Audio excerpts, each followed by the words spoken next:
Velkommen til Anushka Pache, min gode venn og advokat, og du lærer deg hebraisk for tiden, og du alt mulig rart på en gang. Du har nettopp vært i Israel, vi var der sammen, vi har masse å prate om. Du driver og jager nazier på Facebook. Det må vi prate om. Ja, hvordan går det med deg? Makore, hvordan går det? Nei, det går greit. Det går bra. Litt, akkurat nå litt lite søvn. Etter den der artikkelen rapporten som du også leste fra. Ja, den 7. oktober-rapporten fra Civil Commission on October 7. Har du lest hele den? Nei, ikke hele den. Det hadde jeg ikke klart. Men det var nok med noen utdrag, så den dagen i går var nok så i dassen, for å si det sånn. Ja. Og så når du først leser de utdragene, og så bare ser du på kommentarene og reaksjonene til folk, så det litt sånn vanskelig å ha håp til verden når du ser sånt. Hva slags kommentarer så du? Hva slags reaksjoner var det? Nei, det var jo det, altså, jeg lurer på om det var Aret som la ut denne artikkelen, og så var det av 600 reaksjoner, så var mesteparten av reaksjoner, sånn opp mot 300, var bare et latterfjes. Ja, for det er jo så utrolig morsomt at folk har blitt drept og slaktet ned og voldtatt og filmet live, og det litt sånn det går liksom ikke helt sammen med verdenssynet mitt eller menneskesyn, fordi altså uansett hvor mye jeg uenig i noen, så klarer jeg ikke å komme på en sånn tankegang at jeg synes det hadde vært gøy at den personen skal bli drept. Det er bare en grense som man ikke vil krysse. Og innimellom så tenker jeg at det kanskje like greit at jeg faktisk ikke forstår, for det betyr bare at hjernen min ikke i stand til å forstå den type ondskap, som kanskje et bra tegn egentlig, tenker jeg, men man blir jo litt matt. Det går liksom utenfor normal fatteevne, liksom. Det er ikke meningen at det skal være innenfor hva man klarer å forholde seg til. Du skal ikke kunne forklare det, fordi hvis du klarer å forklare det, så betyr det at din hjerne like fried som deres hjerne. More or less. Fy faen. Jeg har en episode hvor jeg leste opp et utsnitt av den rapporten. Jeg oversatte det til norsk og leste det opp, og det er jo bare helt sånn sinnssykt. Det går ikke an å forholde seg til det, og det er sånn, men jeg synes det allikevel var viktig å lese det, selv om det er så grafisk og forferdelig, fordi jeg synes det er en sånn forsøk, spesielt i Norge, men også Vesten, på liksom formildende 7. oktober, at 7. oktober nesten sånn, ja, det var bare sånn militært opprør som Hamas gjorde fordi det stakkars palestinske folket så undertrykt, og det er bare det som skjer når et folk undertrykt lenge nok. Da må man regne med at det blir mye sinne og hat tilbake. Det er liksom et sånt type narrativ som folk prøver å spinne, og så liksom formildende det med å si, sånn som da Bassam Hussein oppe på NTNU kom og sa at ja, 7. oktober, det er det vakreste som har skjedd i vårt århundre. Og så en ting er at han sier det, som er helt forferdelig, men i tillegg så ser du sånn ledende norske stemmer som forsvarer det, og sier at ja, men vi har ytringsfrihet i Norge, det må være greit, dette er innenfor ytringsfriheten. Og rektoren, Tor Grande, som ikke klarer å ta avstand fra det engang, når han ble utfordret på Dags 18 av Ervin Kohn, og snakket om det. Hva tenker du om de reaksjonene i Norge på det der?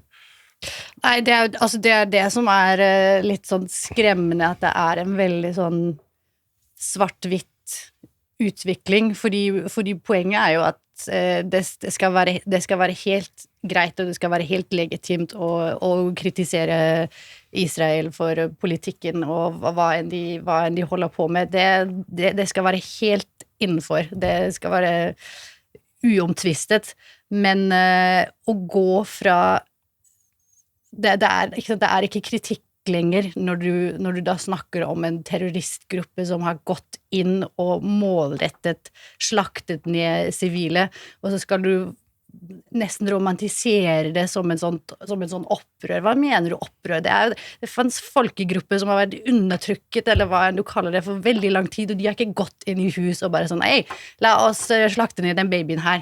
Så det er en grense her som virker som det er veldig mange som ikke har tatt inn over seg. Og samtidig så tror jeg kanskje også at mye av det skyldes, ikke sant, fordi mange av de som nå ler av disse rapportene jo bare å si at ja, men det har jo ikke skjedd, det jo bare bullshit, det noe Israel har funnet på, where is the proof? Og jeg tenker at ikke sant, alle disse videoene som Hamas selv har tatt og som har lagt ut og sånt, de såpass grusomme at de ligger ikke ute. Det sånn, ja, journalister har sett dem, de har blitt bedt om å komme inn på et rom og så bare, vær så snill, dere kan se på det, men så innimellom så tenker jeg kanskje man burde ha sett den, kanskje verden trenger en sånn wake-up call og sånn, ikke sant, fordi vi tar jo egentlig, vi beskytter jo oss vi beskytter oss jo selv fra å se på noe sånt, som jeg forstår veldig godt, fordi jeg vet ikke hvordan jeg hadde kommet over å se noe sånt, men det mange venner av meg som den dagen det skjedde, det var jo overalt på diverse kanaler som har sett ting som jeg ganske sikker på at de ønsker de ikke så. Og så det også fordi Israel har jo, i motsetning til andre, liksom, de har jo etiske standarder, så de har jo ikke lyst til å legge ut sånne ting som utrolig sensitive og sårbare for både familiene, men også etterlatte, ikke sant? Så de har jo en sånn etisk standard hvor de ikke legger ut disse tingene her, ikke bare for våre øyne, men for deres følelser og respekt for deres familier. Og i tillegg så tenker jeg sånn, hvis Israel hadde gjort det da, lagt det ut, så hadde i tillegg uansett bare kommet sånn, ja, dette AI, dette Hasbara, dette de som prøver å finne på ting, og dette her ikke sant, og i tillegg så får du den der, ja, du vet at Israel gjorde dette selv mot sine egne innbyggere, for å få et påskudd, for å få en sjanse til å utrydde alle palestinerne, så du må skjønne at dette bare sånn jøder opererer. Klart, makes sense. Nei, det jeg tror det altså noen folk, hvis de gjør alt for å slippe å måtte forholde seg til virkeligheten. Og hvis det innebærer å fornekte holocaust, hvis det innebærer å fornekte 7. oktober, ja, da det som skal til. Og det kan komme fra samme kildene som har gitt dem informasjon om ting som har skjedd i Gaza. De bare pikker ut det de har lyst til. Jeg synes det så... Liksom det å formildne det da, sånn som jeg ble så skuffet over enkelte folk, sånn som Cecilie Hellestveit kommer ut og sier at for det første liksom den første reaksjonen på alt dette her sånn, ja, ytringsfrihet for enhver pris på en måte, men da føler jeg at man begynner å gjemme seg bak ytringsfrihet som en sånn sovepute for å slippe å ta moralsk stilling til ting, og bare kalle alt for ytringsfrihet, og ikke forholde seg til innholdet i det, men også, hun definerer jo dette her Hamas-angrepet som en militær aksjon. Altså, det det hun kaller militæraksjon fra Hamas. Det ingenting militært, men jeg tror ikke norske militære ville følt seg glad for å bli assosiert med det Hamas gjorde, og kalle det for militært, som en militær standard. Å drive og voldta kvinner og drepe barn, og ikke bare voldta, men det som denne rapporten, hvis folk vil gå inn og lese den. Jeg vil ikke anbefale det egentlig, men hvis du vil ha sannhetens bilde da, på hva som skjedde, hvordan de var veldig fokusert på å skyte kvinner i både ansiktet og underliv, og voldta med både gjenstander og kniver, og de hadde veldig sånn fiksering på det, å lemleste og ødelegge både kvinner og menns underliv. De var veldig opptatt av det, og vansyre og lemleste ansikter og øyne, og det sånn, det passer ikke inn i definisjonen militært, det har ingenting med militær å gjøre. Det jo en sadisme, det jo en... Ja, det jo målrettet for å ta fra deg menneskeverdet i et forsøk i hvert fall, ikke sant? Det ikke nok å bare i den forstand drepe deg, du skal utmykes og du skal tortureres samtidig. Men det som jeg synes mest oppsiktsvekkende med hele den saken jo at altså når han sa dette her, at det var vakkert, og det gikk liksom bare, det gikk bare under radaren, i hvert fall type 10 dager, før noen begynte å plukke opp i det, og det var blant annet deg, det var Ervin Kohn, og jeg gikk ut på LinkedIn, og jeg tagget NTNO, jeg tagget professoren, og det er ikke noe man nødvendigvis skal gjøre innenfor min bransje, men jeg gadd ikke lenger, det her går ikke. Og så begynte det etter hvert å bli plukket opp av mediene i Israel, ikke sant? Det var ikke Norge, det var først i Israel, det var Jerusalem Post og alt mulig. Jeg sendte tips til det, til Ikke sant? J-Post. Nettopp, ja. Så når det begynte liksom å bli en sak der, da var norske medier plutselig bare sånn, internasjonale medier plukket det, og kanskje vi bør si noe om det. Jeg vet det. Ja, men også det tok tid, for det var først en av de litt mindre dokument eller adresse eller whatever som plukket opp, ikke sant? Og det var først, det tok noen dager før det ble virkelig et sånn, ikke engang ramaskrik. Og så var det jo samtidig med han der FNP-politikeren som klarte å lirre av seg et eller annet i fylla. Det fikk veldig mye mer oppmerksomhet. Men han som da i full edru tilstand står på scenen og sier at og så kommer vi til 7. oktober, kanskje århundrets vakreste dag. Og så prøver etterpå å forklare at nei, dere må se dette her i konteksten. Og så sier de, ok, la meg gå inn i konteksten, så hører du på resten av opptaket, og så merker de jo her sånn, girl, you just made it worse.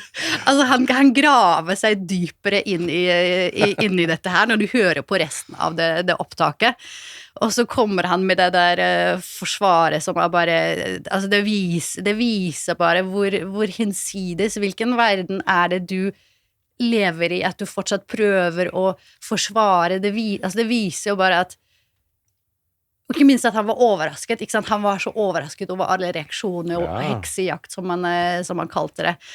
Altså det eneste du var virkelig overrasket over at folk reagerte på det du sa. Som kanskje betyr at du ikke har forstått hvor alvorlig 7. oktober faktisk var for oss jøder. Og når du sier at dette var en vakker dag, uavhengig av at du tar dette bare som et fordi det er mange års lidelse, whatever, så gir det oss et signal at vår liv er ikke noe verdt. Når du kan omtale en dag som dette som vakkert, uansett hva som skjer på samme tid i verden, eller hvilken kontekst, eller whatever, når uskyldige liv går tapt, om det er i Gaza, om det er i Israel, om det er whatever, det er ikke en vakker dag, punktum. Og enhver forsøk på å prøve å forklare det gjør det bare enda verre, for det viser bare enda mer hvor dypt det sitter. Så det var også han der rektoren var ikke noe særlig bedre, det er bare sånn, det er norske lover som setter grensen for ytringsfrihet, det er ikke meg. Det er sånn, greit nok at dette her er innenfor ytringsfrihet, og at det ikke er straffbart, fordi du kan voldsforherlige tidligere hendelser, men du kan ikke oppfordre til vold. Men det er ikke det er snakk om hvorvidt det er straffbart eller ikke, eller hvorvidt det er ytringsfrihet eller ikke. Det er snakk om at dere har jødiske studenter på campuset. Dette her er en person i en samfunnsposisjon hvor du har mye påvirkningskraft, hvor når du sier ord som at dette her er vakkert, og at Israel prøver å ta over Vesten, og at vestlige ledere er under mennesker i sin verdi, så gir dette signalet som veldig mange plukker opp, og hvis ikke du da har noen som for eksempel han rektoren som bare sier at for ordens skyld, han kan si hva han vil, for han er professor av dette innenfor ytringsfriheten hans, men vi som institusjon står ikke bak dette her. Og hvis det er noen jødiske studenter som trenger å snakke om dette her, i sin tilknytning til universitetet, så har vi det og det tilbudet. Whatever. Men det klarte ikke han. Men jeg ble imponert over at det var jo i hvert fall en professor og en, husker ikke hva den andre var, fra NTNU som gikk hardt ut og sa at det her kan vi ikke stå bak. Så det finnes folk med ryggrad, selv om det ikke er mange. Ja, fordi jeg tenker sånn, når ble ytringsfrihet liksom paragraf 100 i grunnloven vår? Når ble det den eneste etiske standarden vi forholder oss til? Altså, hvordan kan man liksom, uansett hva folk sier da, så skal man bare, ytringsfrihet, ikke mitt bord. Man gjorde jo ikke det med sånn som Hårek Hansen, som du sier, ikke sant? Ingen som sa ytringsfrihet, vi kan ikke gjøre det. Han mistet jo jobben. Han liksom, det fikk jo konsekvenser sånn. Dere han da, FrP? Ja, FrP-rådgiveren. Ok, så han mistet jobben, jobben. For å ha sagt noe i fylla. Ja. Ikke sant? Mens han står der edru og sier at 7. oktober er det vakreste dette århundret, og det får ingen konsekvenser. Tvert imot så blir det liksom du får selv skylden mot deg selv for å reagere på det, fordi i Norge har vi ytringsfrihet, og vi kan ikke drive og kritisere og ha et meningspoliti på campus, sånn som Cecilie Hellestveit sa. Hun var veldig tidlig ute med det. Meningspolitiet skal holde seg unna campus i Norge. Hva tenker du om det? Det er jo veldig gøy, fordi det er jo akkurat det vi har. Altså dette her er jo dette her er the woke left. Meningspolitiet har vi jo allerede. Så det er morsomt at hun sier det, for det er først når det ikke passer inn i det narrativet, da skal vi plutselig ikke ha det lenger. Ja, fordi hva var det han sa for noe, så han Bassam Hussein. Fordi det som er interessant er at han er jo fra Gaza selv. Han ble jo født på Gaza og kom til Norge i midten av 90-tallet, tror jeg. Og hvis det er en som burde vite hva terror og konflikt og krig er, så burde det være han. Han burde ikke komme til Norge og begynne å snakke om at 7. oktober var vakkert. Hvis det er noen som burde vite noe om det, så er det jo han. Ja. Nei, men kanskje han oppriktig mener at dette var vakkert. Ja, det er det jeg tenker. Hvorfor begynner vi ikke å tro på folk på det de sier, bare fordi vi ikke liker meningene? Hvorfor tror vi ikke folk på det de sier, når man sier at 7. oktober er det vakreste som har skjedd? Hvorfor tror vi ikke det da? Hvorfor blir det jo sånn der, vi må kontekstualisere, vi må se dette gjennom hans øyne, vi må ikke dømme det med våre vestlige, vi har alltid den der relativiseringen. Hva man bare mener at han synes det der terroren som vi har beskrevet nå, det var vakkert, det var kjempefint. Ja, nei, jeg tenker jo hele det motsatte, at vi i Vesten sitter og påpresser vestlige tenkemåter og vestlig syn på folk som han kan jo umulig mene det. Han kan jo umulig være sånn at han synes at dette her er vakkert. Så det er jo egentlig en sånn slags form for omvendt hva skal man si, ikke rasisme, men det er en sånn vi i Vesten vet best hvordan et samfunn skal være, og bruke den der hva skal man si, brillene nesten på da personer som kommer fra helt andre syn av omverden og medmennesker, og så nesten, vi tar dem ikke seriøst og bare sier, nei, kan du umulig mene det, bare sånn, nei, folk er voksne, la folk si hva de mener, og så bare tro på dem. Jeg tror det er det som har vært feilen også med hvordan man forholder seg til liksom, islamister og terrorister og sånt som sier sånn, ja, vi ønsker jøder drept, og vi ønsker dem døde, og vi ønsker holocaust skal komme tilbake, ikke sant? Man har den der, jeg tror det heter lave forventningers rasisme, det er liksom begrep, at man ikke tror på dem, sånn som du sier, når de sier noe sånn, det kan da umulig mene det. Ja, men hva hvis de mener det da? Det er sånn som du fikk jo en kommentar på Facebook her om dagen som vi snakket om tidligere. Jeg har fått mange kommentarer. Ja, du har fått mange. En av dem som skilte seg ut var en som het Colby, som bor borte i USA og jobber på en pizzasjappe, og han skrev noe sånt som at du må lese den nå. Det må vi lese, så må vi blende den, for this is fun. Og det er en ekte person, det er greit å minne om også at dette er ikke en sånn AI-bot eller en sånn robot som spyr ut hat, men en ekte person da, som skrev til deg. Ja, den begynte ganske harmløs. Harmløs. Den begynte shut the fuck up, Zionist scum. Ok. Den var bra. Og så kommer better find a tunnel to hide in because you people are about to find out what a holocaust really is. Og da tenkte jeg bare sånn, er det, altså, skriver du virkelig dette her nå, velvitende om at dette her kan noen screenshotte og bruke mot meg? Altså, folk tenker ikke sant? Og så spør jeg han bare, ikke sant, for you people, så jeg spør bare sånn, hva mener du, you people? Crimea river to the sea, loser you people are losing. Og så spør jeg en gang sånn, who is you people?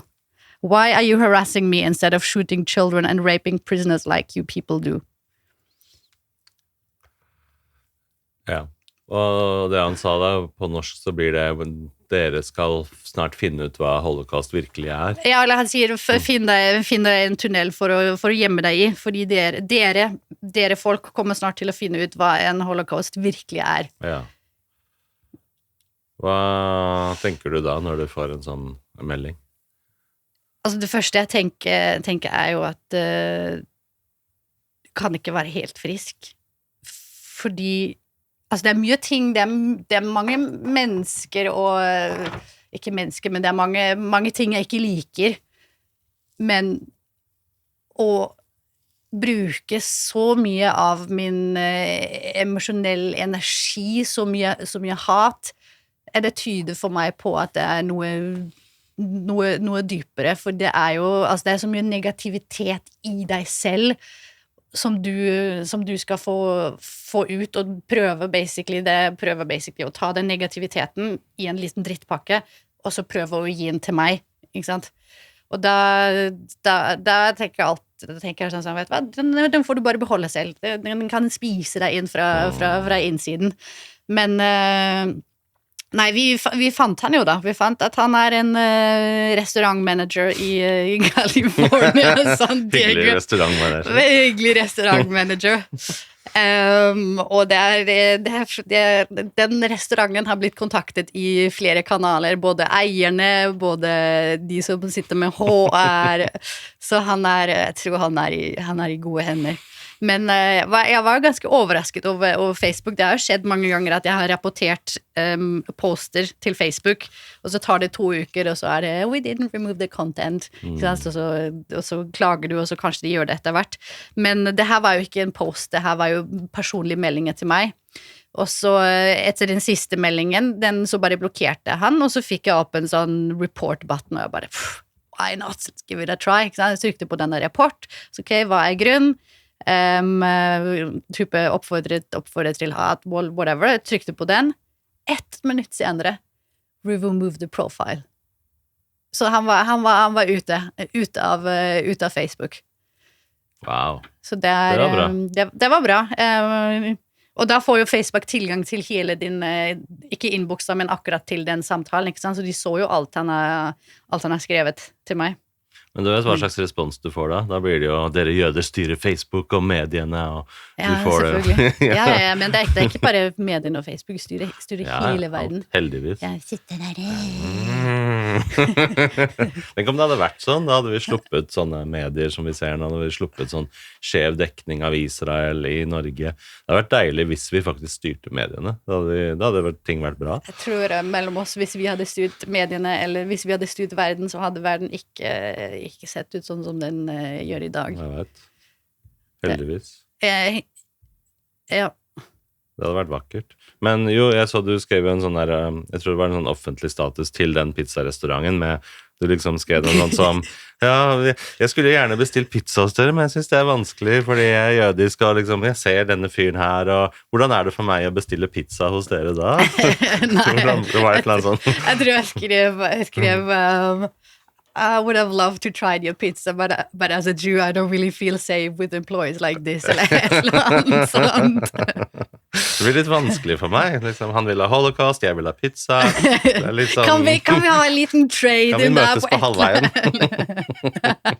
Half and half pizza, da. Nei, det er... Nei, så det er han jødiske rottweileren, som vi kaller han, og meg som er på han. Ja, det er bra. Vi har snakket om at vi bør lage en egen serie, The Good Fight, om oss to. Nice. Dere burde ha en egen podd, hvor ta ned nazistene på nettet. Dagens antisemitter, altså gå gjennom en sånn liste med hver eneste dag. Ja. Jeg har flere. Du så også den, han var norsk da. Ja, fortell. Han skal vi finne. Så den var også ganske festlig. Eller faktisk ikke festlig. Iblant så blir det så sjokkerende at man må bare begynne å le, liksom, fordi det er så ekstremt. Ja, ikke sant, for det her var da en sak for noen uker siden hvor hadde kommet ut statistikk at dødelige antisemittiske angrep mot jøder hadde, jeg vet ikke, det er liksom all time high, ikke sant? Og så var det da en av disse nettsidene som hadde linket til sin egen artikkel på Facebook. Og så det da denne fyren fra Sarpsborg som da klarer å lire av seg til en artikkel om at jødiske angrep har økt, og mange jøder har dødd som følge av sånne terrorangrep. Så sier han, med tanke på hvor mange uskyldige mennesker som lider og eller drepes rundt om i verden, som en konsekvens av at vi tillater jødene å eksistere, så kunne jeg virkelig ikke brydd meg mindre. Støtter eller forsvarer man jøder, så havner man automatisk under både tenkende mennesker og domestikerte dyr. Det å anse som diskriminering og hatefulle ytringer og assosiere tenkende, oppegående og gode mennesker med slike skapninger. Det altså 90% av de kommentarene til den der saken, det var ja, men jøder har seg selv skyldig med tanke på hva Israel holder på med. Den du så vant med at den ser du deg nesten blind nå, ikke sant? Og det går ikke an å begynne å rapportere på alle de men når jeg så den der, og så hang jeg meg opp i, eller jeg tror faktisk ikke at jeg forstår ikke hvor stor innvirkning det her gjorde på meg før det var en shabbat, eller var en fredag, og så skulle vi gjøre ferdig shabbatmiddag, og mamma kom hjem til meg for å hjelpe oss, og så ser hun på meg, hun bare sånn, det noe rart med deg, men du virker litt sånn utenfor deg selv litt sånn, og så leste jeg den der for henne, og det sånn, mamma begynte nesten å få tårer inn, og hun bare sånn, hva mener du? Som konsekvens av at vi tillater jødene å eksistere. Så det sånn, vi lever på nåde av han der tydeligvis. Det er ikke gitt at vi skulle leve, at vi skulle eksistere, men vi får lov.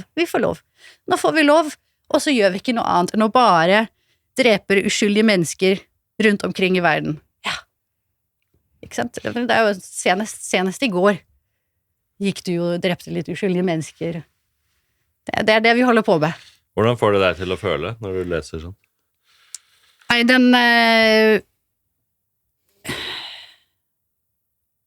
den får meg bare det første jeg tenkte på at den her må jeg melde til politiet, fordi min første tankegang var når noen sier som en konsekvens av at vi tillater jødene å eksistere, så veien veldig kort fra at den samme person står utenfor synagogen eller den jødiske barnehagen en dag, og da kommer vi til å si at hvorfor var det ingen som så dette her, ikke sant, for 5 år siden, den type mennesker her. Så det min første tankegang, det var den jødiske barnehagen. Det var først jeg brydde meg om. Jeg klarer å stå i så mye dritt dette her, men det at vi har barn i dette landet som trenger politibeskyttelse for å gå i en barnehage, for å gå på tur. Når du leser sånn dette her, så forstår du hvorfor vi gjør det. Og det ikke fordi de barna går rundt og skriker, «Hei, jeg støtter Israel, og Bibi den kuleste personen». Nei, det ingenting, det ingen som spør en jøde, hvordan forholder du deg til Israel? De som ble drept i London, ikke drept, de ble knivstukket i London, han gikk ikke og spurte først bare sånn, hva mener du om Israel? Ja, nei, du imot deres politikk, greit, da skal jeg ikke knivstykke deg, det ikke sånn verden fungerer. Og det det som så hårreisende, at folk går rundt og sier at det vår egen feil, fordi det det Israel holder på med nummer 1. Israel holder på med ikke mitt ansvar. Det å liksom likestille meg, og det går ikke engang, hvorfor skal jeg måtte ta stilling til hva Israel holder på med i det hele tatt? Hvorfor må jeg aktivt gå ut og si at jeg uenig? Hvorfor blir jeg avkrevet et svar som på bakgrunn av min religion? Og ditt folk? Ja, it makes no sense. Fordi en ting liksom hva du gjorde, og hva du tenkte, men hvordan fikk dette her til hvordan gikk det inn på deg, følelsesmessig? For jeg tror det fint for folk å høre liksom hvordan føles det å lese sånne ting om seg selv? Nei, det var jo som jeg sa, at jeg tror ikke jeg forstår hvor mye det gikk inn på meg før når du har mennesker rundt deg som kjenner deg veldig, veldig godt, ikke sant? Kjenner hver eneste små bevegelser, som da plukker opp. Det virker som noe ikke helt greit. Hva skjer med i dag? Du litt sånn utenfor deg selv. Så det jo antageligvis var det nok mer av min hva skal man si, beskyttelsesmekanisme, at jeg faktisk ikke forstår hvor skjelvende det gjorde meg før mamma kom hjem til meg og pekte på det. Jeg tror det også det en sånn jødisk greie da, vi skal være så sterke hele tiden, vi nekter å være offere, vi skal aldri være offere, vi skal heve oss over, vi skal være sterke og sånn, men jeg tror det veldig fint i seg selv, men det gjør også at man kanskje ikke stopper opp og kjenner på hvordan man egentlig har det. At vi liksom vi nødt til å være så sterke, hvis du hele tiden får sånn hat, du må jo fortsatt fungere, ikke sant? Ja, absolutt. Nei, jeg leser og diskuterer så mange av disse kommentarene med datteren min, for det alltid litt spennende å se eller spennende, det viktig for barn å være klar over hva som møter dem der ute i verden. Det jo sånn jeg tror ikke det så mange som kan relatere til det at det liksom normalen det sånn som i går så ble jeg intervjuet av en sånn internasjonal jødisk YouTube-kanal og han spurte liksom hva tenker du om at jødiske barn sånn som du prater om også i Norge vokser opp med at liksom, det står politi med maskingevær der hver dag, hvordan går det inn på barna han spurte meg om det og jeg vet jo egentlig ikke det jeg kjenner jo ikke de barna som går der men jeg bare tenkte høyt rundt det da, og jeg må jo tenke at det blir jo liksom normalen din at du vant til det, og da kanskje du blir redd når det ikke politi med maskingevær når du går et sted da, at det liksom det det du må ha for å føle deg trygg, så må du ha folk med liksom væpnede vakter og maskingevær, og du må ha politi, og du blir helt sånn satt ut, hvor politiet? Jeg kan jo ikke være utendørs hvis det ikke politi. At det liksom normalen i Norge i 2026. Ja, jeg husker det var jo nå i fjor, når vi hadde den der Hanukkah-feiringen nede ved kaia. Og det var jo rett noen dager før det var denne Bondi Beach terrorhandlingen, kan man si. Og jeg skulle jo holde tale nede ved kaia på Hanukkah. Og da sa datteren min, som nå 14 år gammel, bare sånn, du helt sikker på at du skal gjøre det? Ikke sant? For hun syntes det var ubehagelig, og spurte, tror du det sikker at jeg kan bli med ned, det nok politibeskyttelse, og det var hennes første tankegang, ikke sant? Men for meg var det ganske klart at det var aldri noe alternativ at jeg ikke skulle dit. Jeg tenkte aldri at kanskje det utrygt, kanskje det usikkert, kanskje jeg ikke skal gjøre det. Det bare ikke sånn jeg oppdratt, jeg vokst opp. Og det kan det godt hende at det litt naiv, men inntil nå så har det gått bra. Men det kanskje en av de fineste tingene fineste ting unnskyld en utlending norsk ikke mitt det kanskje en av de fineste ting som jeg har fått av min mor som selv sånn det var for noen år siden så var det en avverget terrorhandling i München, jeg tror det var utenfor israelske ambassaden eller synagogen eller noe sånt, og så visste jeg at mamma der akkurat nå, og da, akkurat som datteren min, så ble jeg redd, ikke sant? For jeg alltid mer redd for andre enn for meg selv. Så jeg sendte henne en melding og sa til henne, kan du please i dag ikke gå til synagogen eller hvor en skulle jødisk museum, og kan du være så snill hjemme Magen David, fordi mamma har liksom en sånn svær en som hun bærer rundt. Og det tok 2 minutter, og så fikk jeg en melding av henne, sitte på T-banen med en sånn selfie, med svære Magen David ute, krøllene hennes i alle kanter, og bare sånn, ikke faen nå, i hvert fall. Så og det litt det alltid det min inspirasjon, og hun har en ganske vakker tankegang der. Vi har også vært i butikken en gang, og så var det så at det var et barn som så på hennes magen David og lagde et sånt veldig sånn grimasse og pekte på det og snakket til faren sin. Skal ikke si hvor det barnet var fra, men i hvert fall så sier jeg det til mamma etterpå, og jeg bare sånn, men mamma, ser ikke du hvordan folk peker på, jeg snakker om deg og åpenbart ser ned på deg når du går med den der magen David. Og mamma bare smilte til meg, og så sa hun bare, ja, men det ikke mitt problem. Det her problemet til faren. Det hans problem, hvis den holdningen, barnet har den holdningen, så har du et lite oppdragelsesproblem der. It's not my problem. Og den jo fin helt inntil hun den som faktisk blir angrepet, ikke sant? Det jo bare så langt man kan trekke det. Men hun veldig modig, og hun har alltid gått mot strømmen, kan man si. Og som barn så synes jeg det var det flaueste og verste. Jeg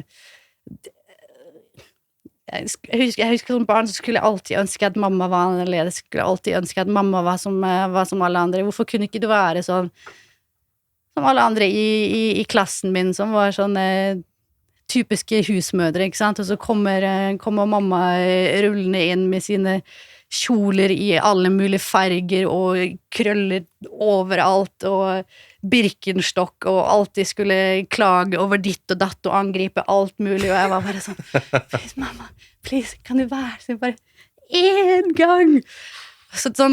Men som voksen så merker du jo at som voksen så tenker du tilbake og tenker bare sånn, for en superwoman du egentlig var, og hva du lærte oss som barn i å stå i det og ikke bare være annerledes, men også være stolt over å være annerledes, og det å stå opp for hva du mener riktig, uansett hva andre rundt omkring deg skulle mene.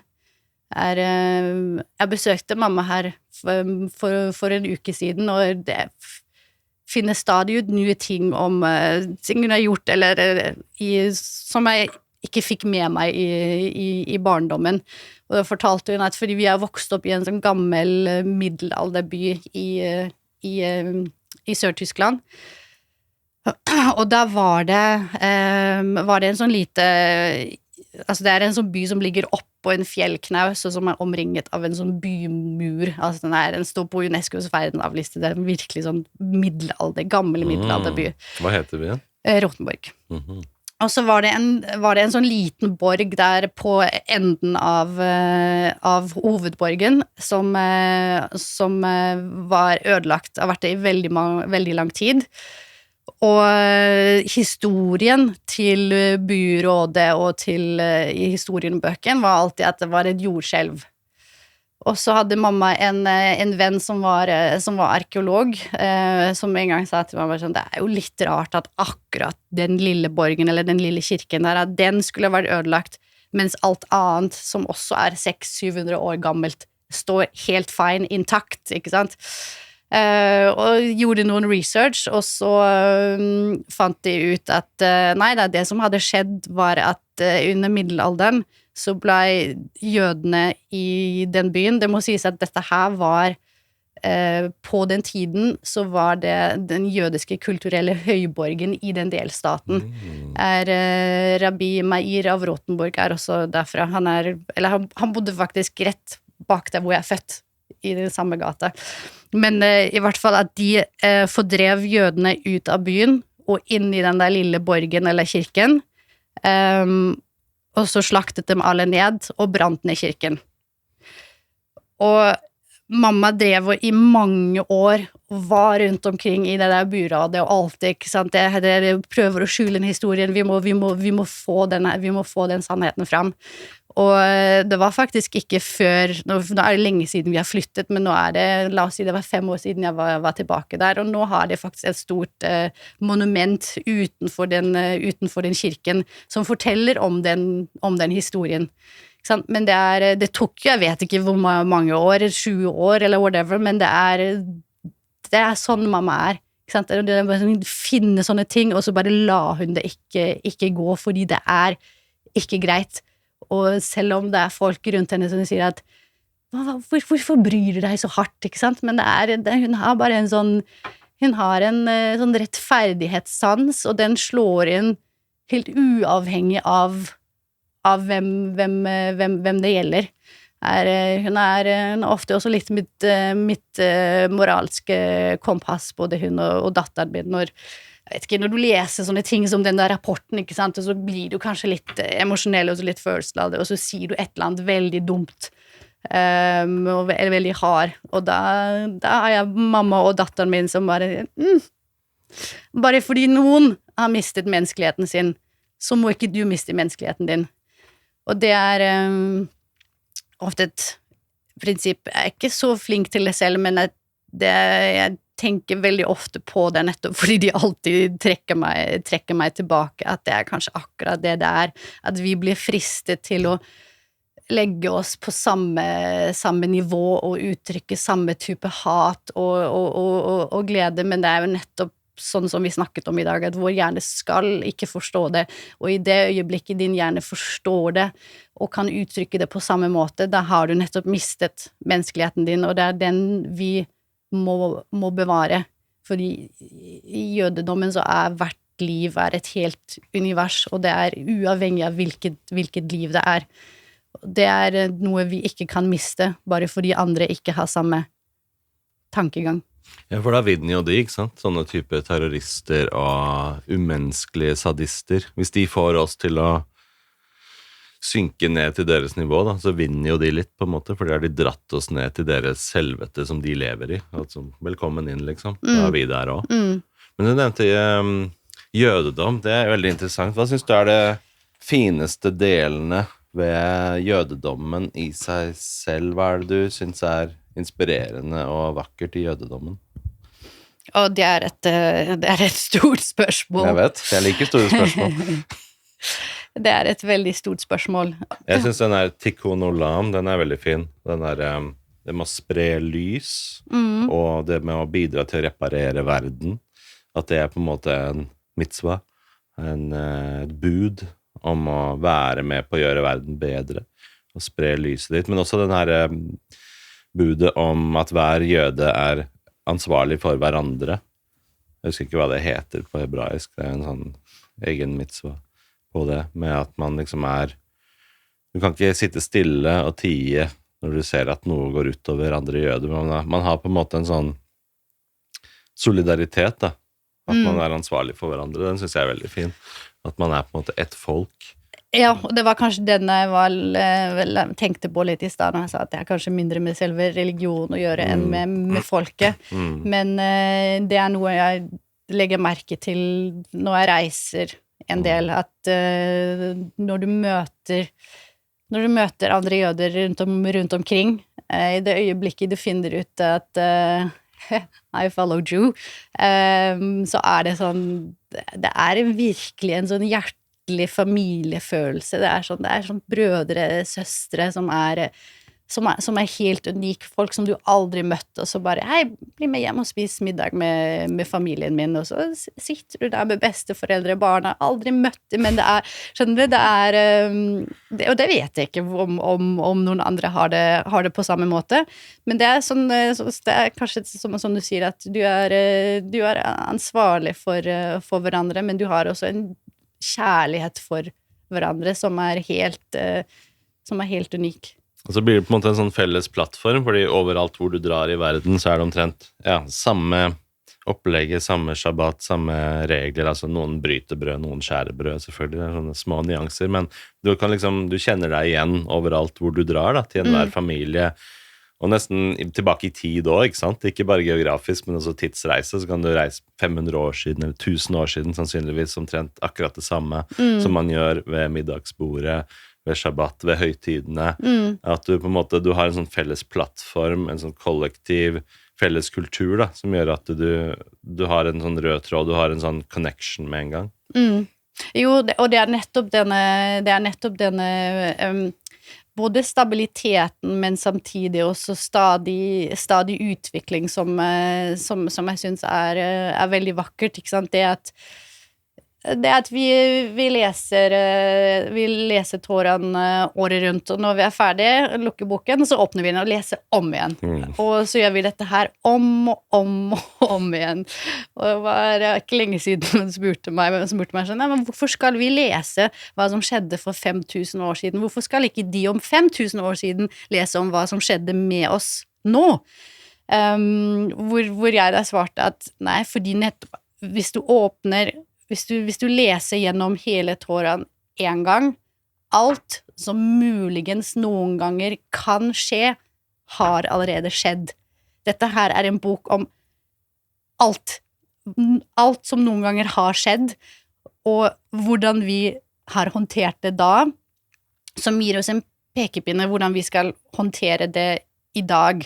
Ikke sant? Det er jo, altså jeg tar det mindre som en sånn akkurat historisk fortelling av nøyaktig hva som skjedde, men mer et slags hva skal man si, ikke regelverk, men et moralsk kompass, noe som skal peke deg i riktig retning, ikke sant?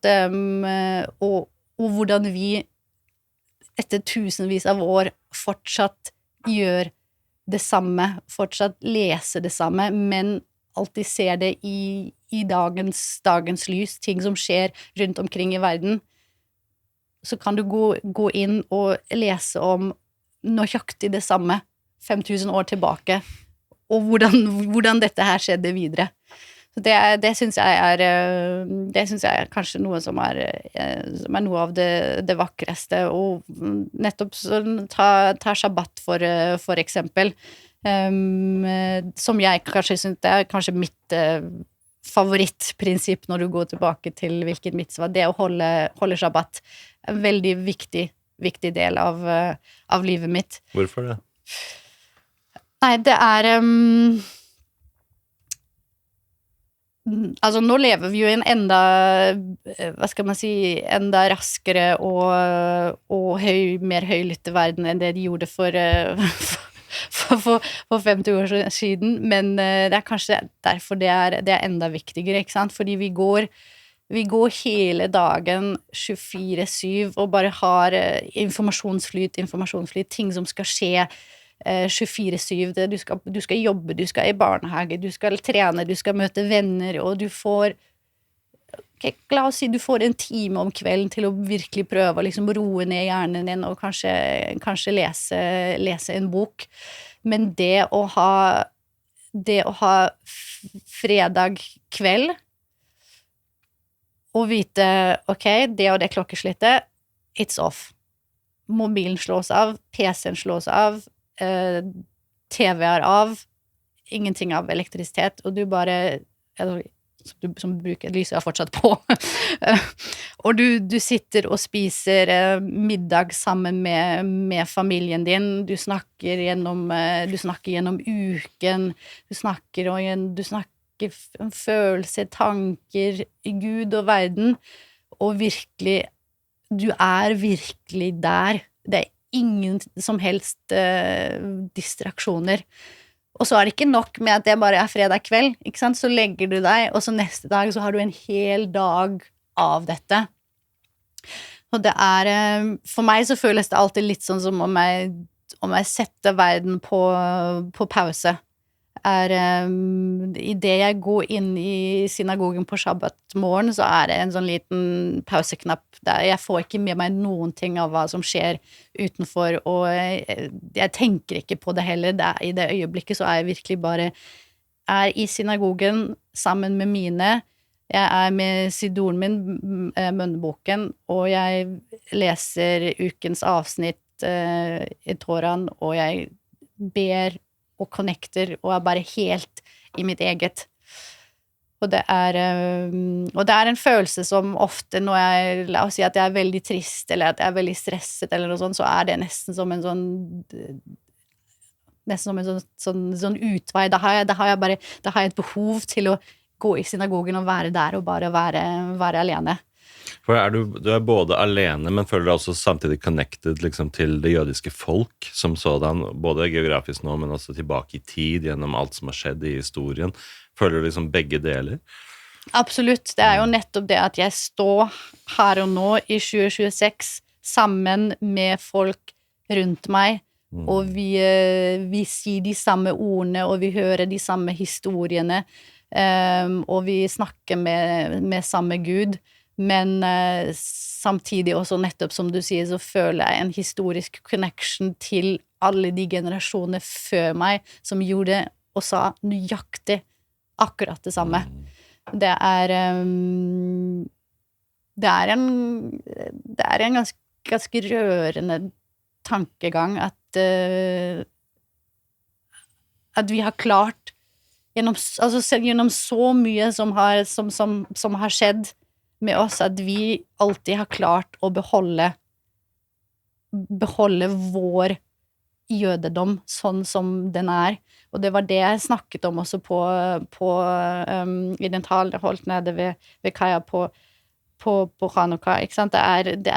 Det mye man kan ta fra oss, som vi har sett 7. oktober. Du kan ta fra oss livet vårt, du kan ta fra oss kroppsdeler, men vår kjærlighet og vår tro i Gud ikke noe du noen ganger kommer til å kunne røre og opprettholde disse tradisjonene, ikke sant? I den verste tiden, i disse tunnelene, så satt de og fortsatt holdt Shabbat og Pesach, og gjorde det samme som vi gjorde for tusenvis av år siden, og det kanskje akkurat det som så irriterende for de som prøver å ødelegge oss, fordi det en ting som du kan ikke røre den, uansett hvor hardt du prøver. Ja, det sterkt. Jeg husker jeg leste, og jeg tror det var en av de jentene, var det en Agam Berger, eller en av de, som til og med holdt kosher der nede. Hun nektet å spise den maten som de Hamas-terroristene ga henne, og så dette ikke kosher, jeg kan ikke spise det. Så selv den lille mengden mat hun fikk, hun nektet å spise det. Ja. Det helt sånn, det så sterkt å høre da, at selv i de verste situasjonene så overholder hun budene og holder seg tro til sin religion og sitt folk. Og det jo så sterkt, fordi det ligger på en måte på et annet plan, en annen dimensjon, sånn som du sier, det noe de ikke kan røre, noe de ikke kan ta fra deg. De tar fra deg din fysiske frihet, men de kan ikke ta fra deg friheten i din egen sjel. Det nettopp det. Og det jo mange i tunnelen av disse gislene som i det minste hadde hverandre. Ikke til stor hjelp når du i en tunnel mange meter under jorden, men du i hvert fall ikke alene, og du har noen å holde Shabbat med, du har noen å kunne snakke med og utveksle tanker, følelser med. Jeg alltid vært veldig fascinert av han som var helt alene i mørket, og som ikke var noe særlig observant før han ble tatt som gissel, og som da alene i denne tunnelen begynte å observere Shabbat, og begynte å utvikle sin relasjon til Gud, for han forstod at, ok, vi kan ikke ta lyset for gitt, fordi nå sitter jeg her nede rent fysisk i mørket, jeg har ikke noe lys, men jeg kan velge å være lyset, jeg kan velge å ikke la mitt lys dempe. Og når du da leser hva når han snakker om det, når han kom ut igjen, at han har funnet Gud i det mest mørke stedet, det synes jeg veldig vakkert. Det så sterkt når du sier det. Man ser for seg han sitter helt nede i totalt mørke, og så kommer han til erkjennelsen at vi kan ikke ta lyset for gitt. Det så sterkt, liksom, bare det bildet og at han kommer til den erkjennelsen. Og det også sånn, det var 7. oktober, men også i Holocaust, liksom, under andre verdenskrig, så vet vi jo at mange jøder, de klarte å allikevel overholde høytiden, og de feiret Chanukka, de tente lys og greier i gettoene, og i konsentrasjonsleire så var de opptatt av å holde budene, og liksom gjennom alt, og til det aller sterkeste på en måte av jøder i selve gasskammerne. Den siste bønnen de sa var jo Shema Israel.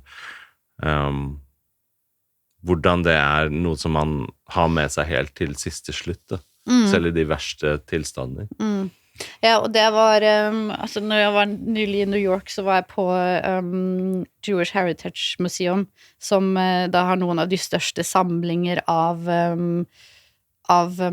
objekter igjen fra holocaust, og der hadde du jo ikke sant, du hadde talit, du hadde munnsjalen, og du hadde teflin, altså alt mulig som de da fant i ruinene til noen av disse konsentrasjonsleirene, som får deg til å forstå, nettopp som du sier, at folk sultet, folk ble torturert, folk hadde de mest basic menneskelige behov ble ikke dekket, men likevel så var det den ene tingen de fortsatt holdt i.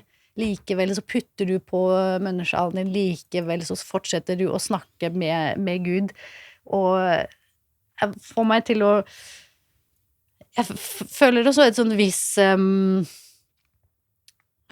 visst ansvar nettopp til å opprettholde tradisjonene og gi dem videre til neste generasjon, for hvem jeg til å stoppe dette her nå i en verden hvor alt lagt til rette for meg.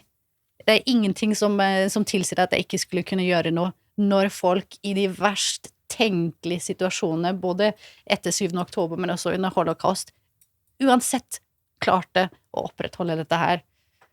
Det et veldig interessant perspektiv. Det ikke liksom, spørsmålet ikke hvorfor jeg en observant jøde som holder disse tradisjonene. Spørsmålet motsatt. Hvorfor jeg ikke det? Hvem jeg til å ikke overholde disse her? Til å ikke være en del av denne lenken, denne kjettingen med historie som har vart så lenge, som skal fortsette? Ja, lenke, eller jeg ofte ser for meg at det hele jødiske folket en person av masse små mennesker, ikke sant? Og for at den ene personen skal fungere optimalt, for at vi skal komme til det optimale liv, så må hver eneste småbit, hver en person må fungere riktig. Bare en ut av rekken, så vil ikke den store personen i helheten fungere. Og det man sier jo at ikke sant, den dagen hver eneste jøde i verden klarer å holde shabbat, ikke sant,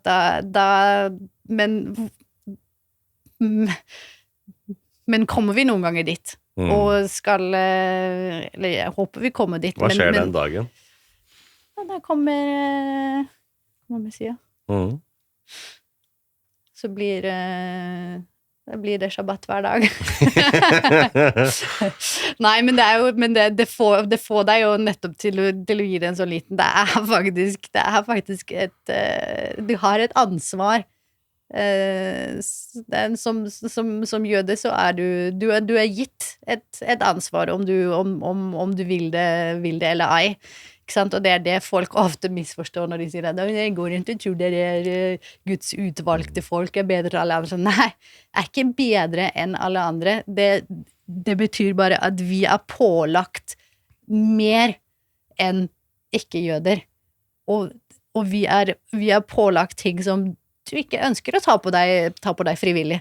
Men som jøde så har du ikke noe valg, så du har et ansvar å bære det videre, og du har et ansvar til at du skal ikke være den ene person som får hele det store hva skal man si, ikke en store person til å ikke fungere som den skal, og til å ikke videreføre det folk og generasjoner foran deg har klart å videreføre i de mest umenneskelige situasjonene.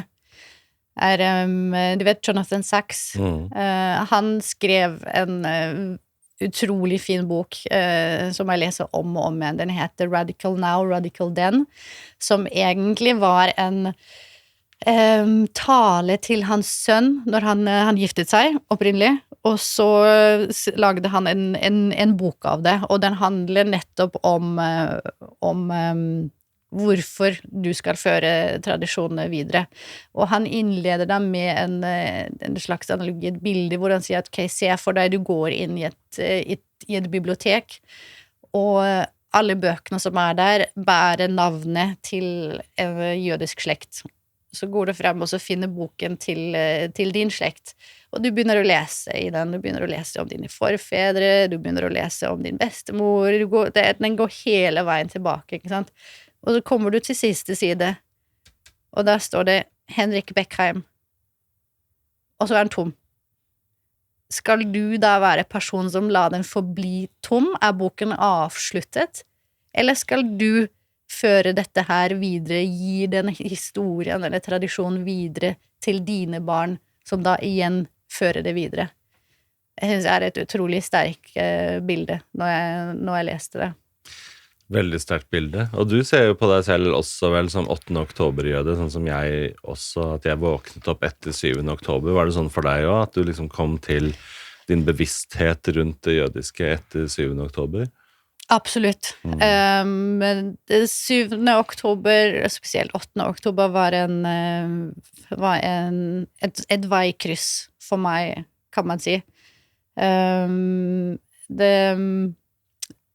Det ødela mitt verdensbilde 100%. Jeg hadde aldri trodd at det som skjedde etter 7. skulle skje. Men det tok meg ganske lang tid etter 7. oktober til å bare bearbeide hva som hadde skjedd, og inntrykkene. Og så når reaksjonene begynte å komme inn, og jeg begynte å legge merke til at folk rundt meg, og ikke minst vennene mine, hadde et helt annet inntrykk, og hadde helt andre synspunkter om hva som skjedde, og betydningen av det, enn det jeg hadde. Det var en veldig isolerende følelse. Det var en sånn, kanskje jeg er blitt gal. Hvorfor det ingen andre som føler det samme som jeg gjør akkurat nå? Og det må sies i den konteksten at det opprinnelig ikke en person som lar seg styre veldig mye av følelsene. Jeg har alltid vært veldig logisk i alt jeg foretar meg i livet og valgene jeg tar. Så det var veldig nytt for meg, og den eneste person som jeg kunne snakke med om det, som hadde det på samme måte, det var mamma. Og på det tidspunktet så bodde jeg i London, så vi ringte jo nesten hverandre hver eneste dag, og vi snakket om det, og hva vi følte, og reaksjoner rundt omkring i verden, eller manglende reaksjoner, og feiringene, og på et tidspunkt så var jeg sånn, mamma, det veldig hyggelig å snakke med deg hver dag, men jeg trenger fysisk personer rundt meg, jeg trenger folk rundt meg. Og da tenkte jeg, ok, hva det nærmeste sted hvor jeg kan finne noen som kanskje føler det samme som meg, og bare fant nærmeste synagoge, og møtte opp der en fredag kveld, og det viste seg jo at det var en av de eldste sefardi-synagoger der, og midt i bysentrum, så det er ikke mange jøder som bor såpass sentralt, så det var ikke mange som var der, og hovedsakelig så var det veldig gamle mennesker. Jeg tror den yngste som var der var kanskje sånn 60 eller 70. Så det var jo ikke likealdrende som har like mye tilgang til informasjon som jeg hadde med Instagram og TikTok og whatever, og som hadde samme, kan man si, følelsesbiblioteket, fordi for dem så var det litt mer, dette her ikke noe nytt. Det her var ikke overraskende for dem, så jeg fikk på en måte ikke det jeg letet etter, og skulle ha noen som sitter med den samme følelsen, og som har samme altså det å komplett få ødelagt ditt verdensbilde en ganske dramatisk hendelse, og den kunne jeg ikke finne igjen der. Men det spilte for så vidt ikke noe rolle, fordi i det øyeblikket jeg satt foten min i den synagogen, så var det bare sånn, her, nå er jeg hjemme. Og etter det så ble jeg mindre opptatt av jeg skal finne noen å snakke om alt det var bare sånn, vent nå litt, dette her er folkene mine, det er det jeg skal ha. Jeg skal ikke ha noen å sitte med og klage over og gråte over og bearbeide. Greit, man trenger også den tiden, men nå er det shabbat. Og det vi fokuserer på nå, det er oss, folket, med hverandre, vår tilknytning til Gud, og sanctify, jeg vet ikke hva det heter på norsk, denne shabbat-dagen. Så det, og begynte egentlig etter det, det ble nesten sånn, jeg ble så avhengig av å ha den følelsen, av å ha noe, å ha folk rundt deg som du bare har en sånn uforklarlig connection med, at jeg begynte etter hvert å gå først hver fredag kveld, så begynte jeg å gå shabbat-dagen også, og så begynte det bare å rulle på seg, ikke sant? I begynnelsen så gikk jeg i synagogen på shabbat, og så tok jeg bussen hjem, ikke sant? Og så gjorde jeg noe annet, og så gikk jeg ut med venner og ditt og datt. Og så gradvis så begynte jeg å bli mer og mer strengere og mer observant. Så var det ikke noe buss lenger, så var det ikke noe mobil lenger, så var det ikke ditt lager, så var det ikke datt lenger.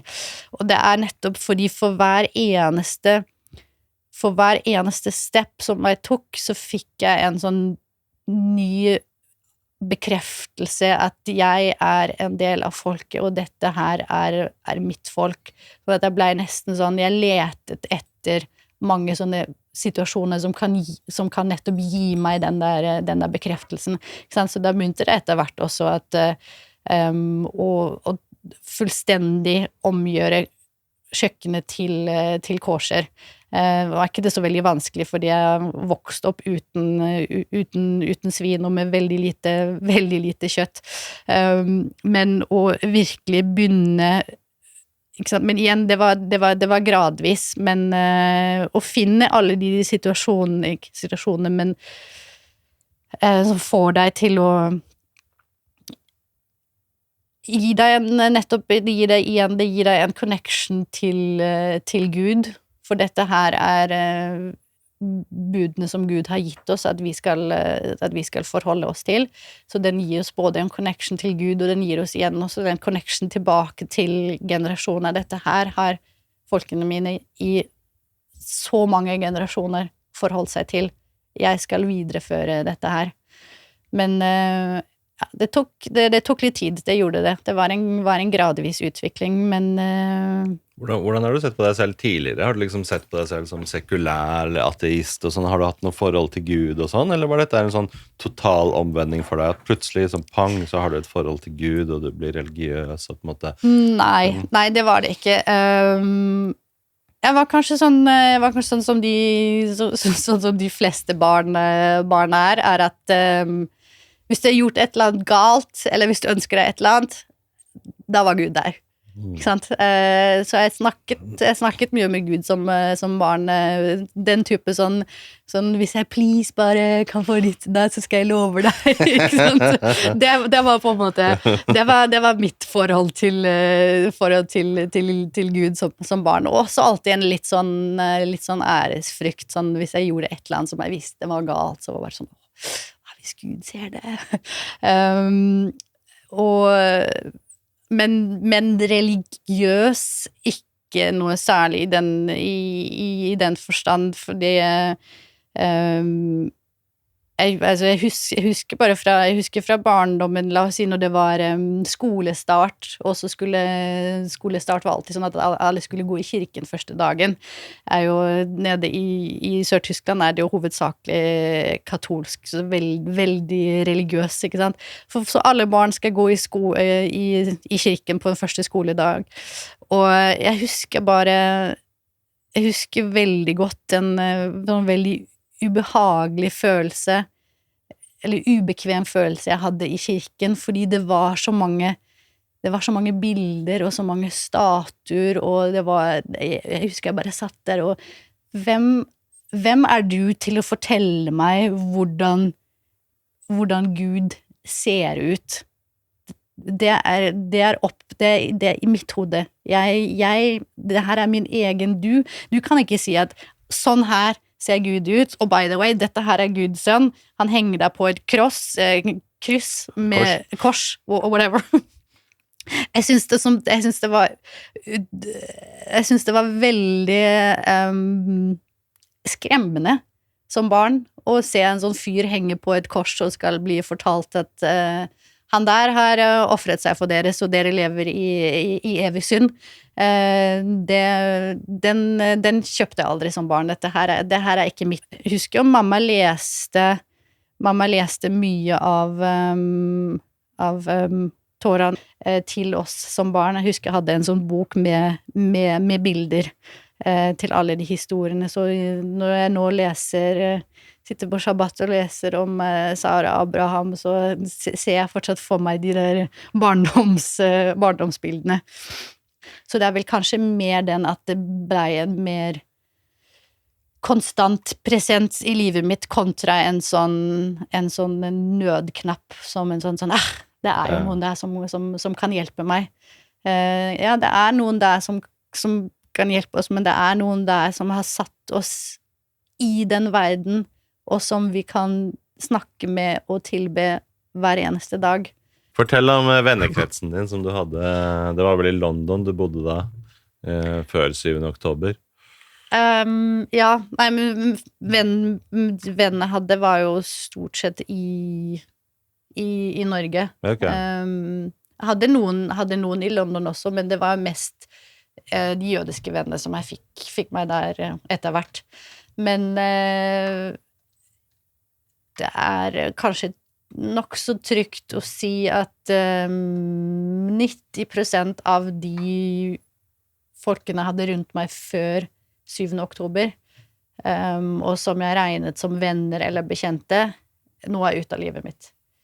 Som inkluderer bestevenner, og som inkluderer bestevenner som har vært i livet mitt i 20 år, og som har vært en del av familien. De ute. På hvilken måte skjedde det?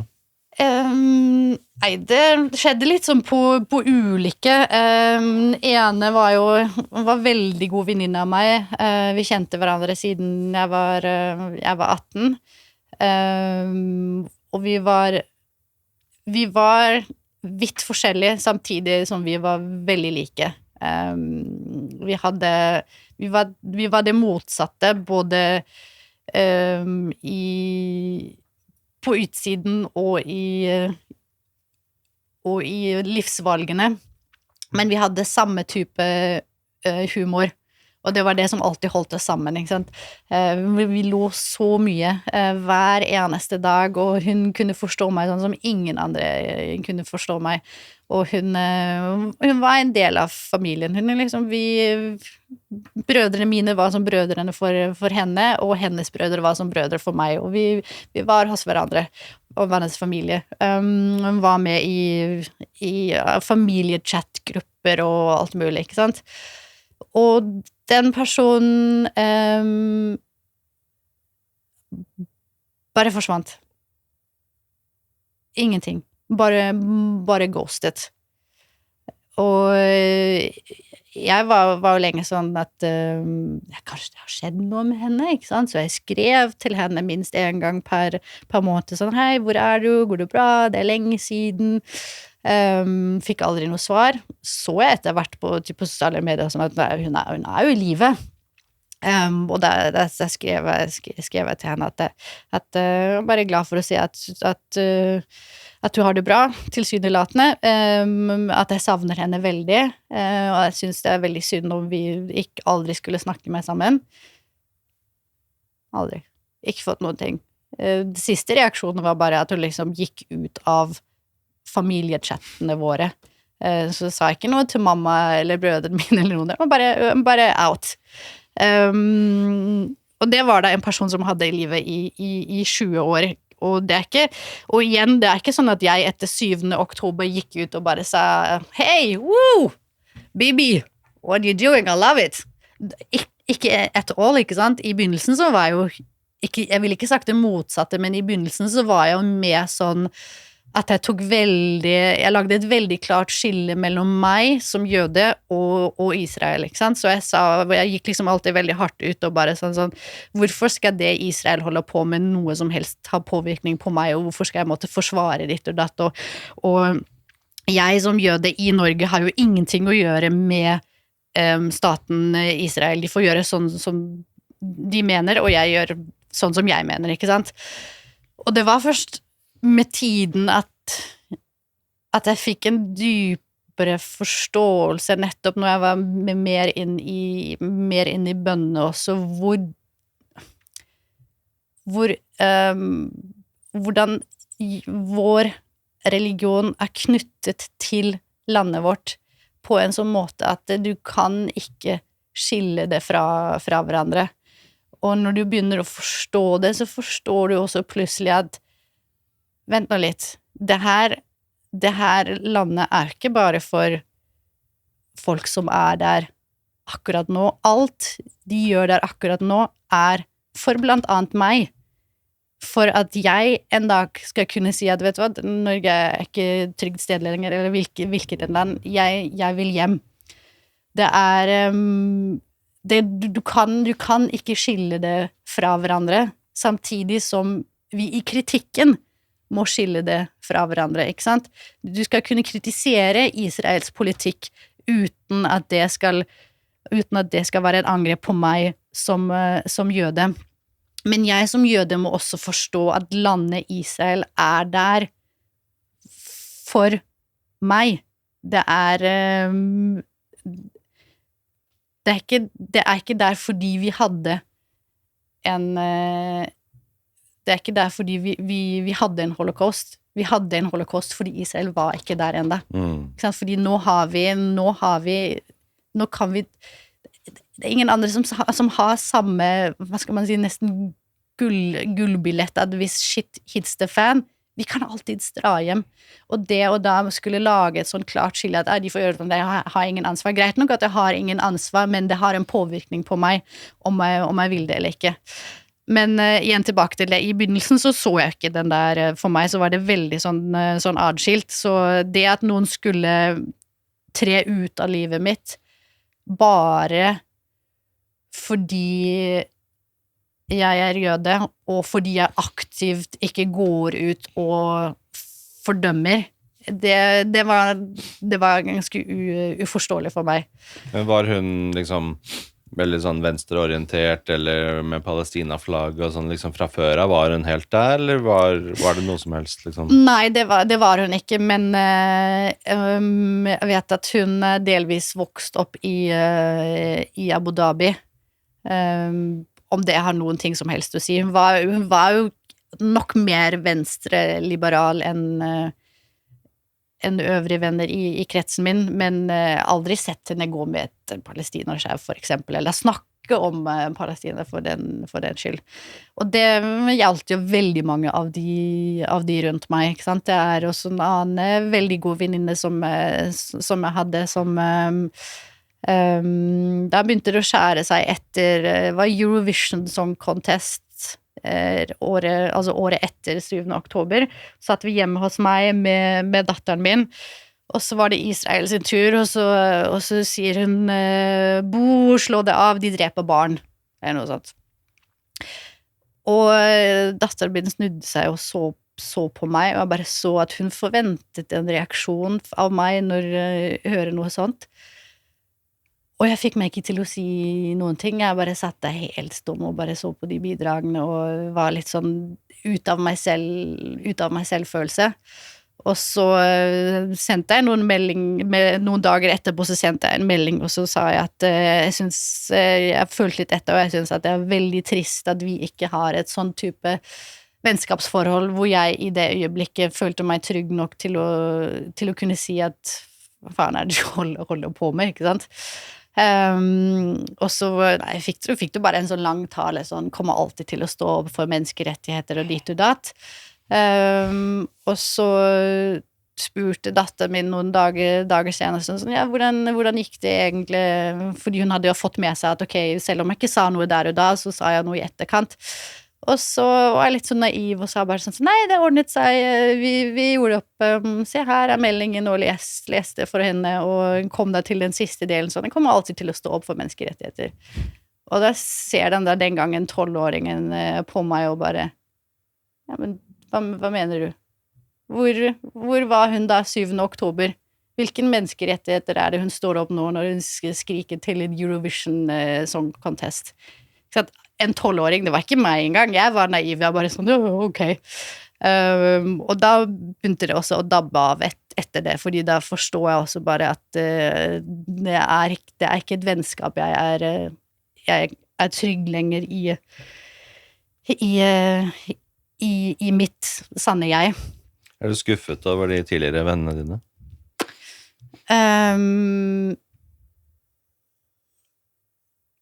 Ja, selvfølgelig. Hvordan kan du ikke være skuffet når det er folk som har vært så tett på deg, og så er det så lite som skal til. Igjen, jeg gikk jo ikke ut med et skilt og bare sånn, hei, drepe barn er gøy, og wow, baby, I love you. Ingenting av de delene, ikke sant? Men det spiller ingen rolle. Det er det jød, er det nok.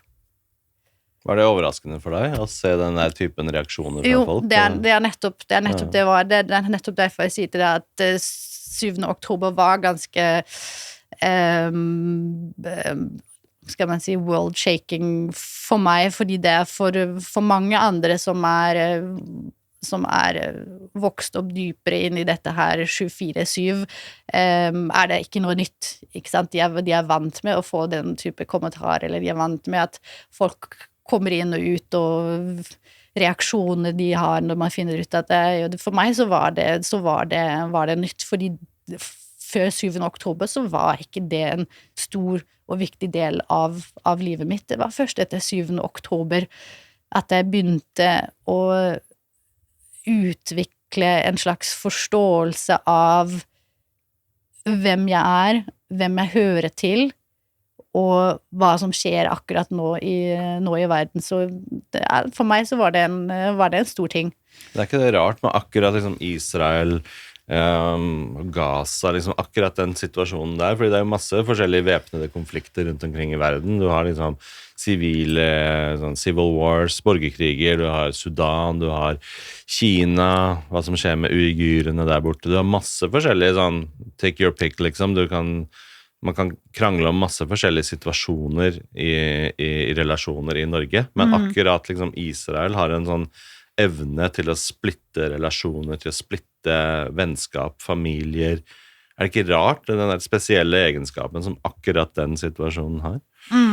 Jo, jeg skjønner hva du mener, og jeg kan jo selvfølgelig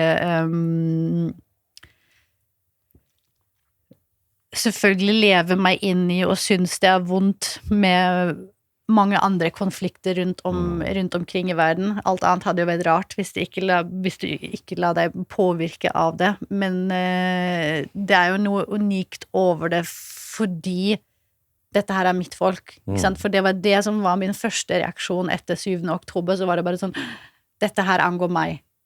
Og så begynte jeg liksom å prøve å forstå hvorfor får jeg en følelse, dette her angår meg. Hvorfor får jeg den der sterke, dette her er mitt folk, det er ikke bare whatever, har ingenting med meg å gjøre.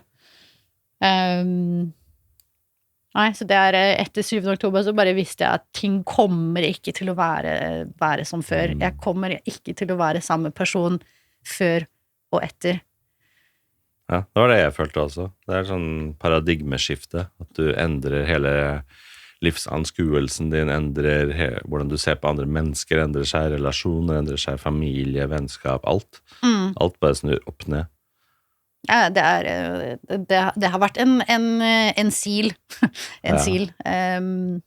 Mer enn jeg skulle ønske, fordi som sagt, 90% er jo ikke her lenger. Men samtidig så betyr jo kanskje det at det aldri var folk som var rundt deg heller. Jeg vet. Vi var jo i Israel det var oktober 2025. Hvordan opplevde du stemningen der versus Norge? Å være her, som det stor forskjell? Ja, absolutt. Igjen, litt sånn den følelsen som beskrevet til deg om å gå i synagogen og sette verden på pause. Det var litt sånn det føltes der også, når vi var der i oktober. Det var som alt det støyet ikke bare forsvant, men også at jeg brydde meg mindre. Ikke sant? Det når jeg sitter her i Norge og jeg får sånn type meldinger, så da går det inn på meg, fordi stemningen i landet generelt litt sånn på samme måte. At det en litt sånn ekkel, ubehagelig følelse. Men hvis jeg hadde fått den samme type meldinger mens jeg var i Israel, jeg tror jeg kunne brydd meg mindre. Jeg husker når vi satt ved stranden der rett før Shabbat gikk inn, og du så sola begynte å gå ned, folk var ute og spilte volleyball, og bare nøt livet, og du bare var rundt dine egne, og du har plutselig en sånn du har bare det spiller i det øyeblikket ingen rolle lenger hva verden rundt omkring skulle mene, fordi Israel der, Israel eksisterer, og vi har befolkning som der, inkludert oss som kan være der når som helst. Det et faktum som du ikke får gjort noe med, uansett hvor høyt du skriker, og hvor mange kefier du waver, og hvor mye du boykotter, og det har ingenting å si for det faktumet. Så det Hvordan føler du deg liksom med deg selv når du der versus når du går rundt i gaten i Oslo? Nei, det jo litt sånn, igjen, samme følelse som med Shabbat. Jeg tror det var mamma som sa det en gang til meg, etter at jeg begynte å bli mer og mer streng rundt å observere Shabbat, så sa mamma til meg en gang at jeg føler at du har blitt en mye roligere person, du har blitt mye mer grounded. Og det jo litt det jeg også følte der, at jeg følte en sånn jeg kunne senke skuldrene og følte bare en sånn virkelig connection til landet vårt, de føttene jeg satt i den jorden der, at dette her hører vi til, som ga en sånn veldig sånn ro og varme i hele kroppen, som veldig vanskelig å beskrive, fordi det ingen andre land jeg får den samme. I hvert fall ikke i Norge, og jeg har bodd mange steder, men det ingen steder hvor jeg liksom 100% bare som kan si at ja, dette her hjemmet mitt. Norge i hvert fall ikke det. Tyskland, kanskje litt Italia, men det ikke den samme. Det ikke den der sånn, her hører jeg til. Ikke det rart? Liksom Veldig. Helt nytt land, eller ikke nytt land, men å reise dit, og så jeg føler meg hjemme her. Absolutt. 100%, og det det jeg sier til deg, at det det som har vært så life-shattering for meg, fordi jeg har bare ikke vært den type person. Jeg var, som sagt, jeg har alltid vært veldig, veldig, veldig logisk og rasjonell, og ikke høre på hjertet. Så det var, og det jo ting som har fått med meg fra barndommen, ikke sant? Det vokst opp med to vidt forskjellige personer, mamma som vi snakket om tidligere, som var veldig fargerik og høylytt, og mye følelse, mye temperament, og alltid prøvde å fortelle oss at alltid gjøre det som riktig, og du må følge hjertet, og ditt og datt.